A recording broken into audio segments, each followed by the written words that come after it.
جو فرقہ پرست، اور میں کہتا ہوں ببانگ دول کہتا ہوں کہ آسام کے چیف منسٹر کا کردار بدبودار کردار ہے، خراب کردار ہے، مسلمان کو دفن کرنے کا کردار ہے۔ وہ یہ کہتا ہے کہ آسام کے سوا آسام کے اندر مردم شماری 71 نہیں، جیسے سارے ہندوستان میں 51 ہے، اسی طرح آسام کے اندر بھی 51 ہوگی۔ آپ سمجھتے ہیں اس کا اثر؟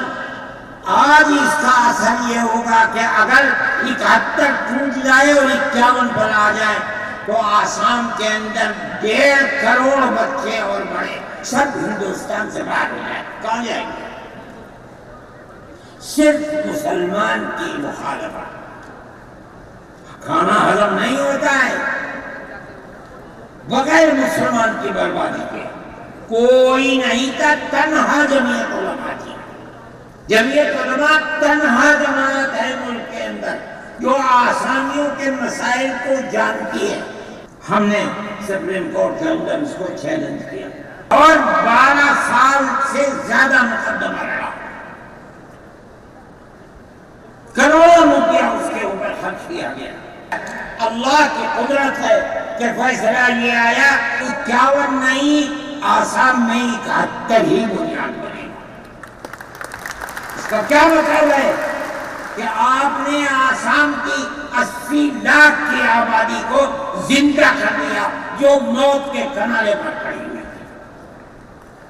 مجھے افسوس ہے کہ لوگوں کا یہ قول مجھ تک پہنچا ہے کہ ہی نے آسام کے چیف منسٹر سے یہ بات کہی کہ اب کیا ہوا، کہنا ہماری صحت پر کوئی اثر نہیں پڑتا۔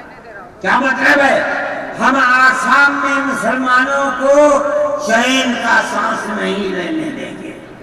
دیکھیں کب تک چلتے ہیں۔ اگر جمعیت علماء زندہ ہے اور اللہ نے ہمیں زندہ رکھا، ہم دیکھیں گے کہ کیا کرتے ہیں، ہم زندہ ہیں۔ یہ جمعیت علماء کا کردار ہے، ہم اس کے پیچھے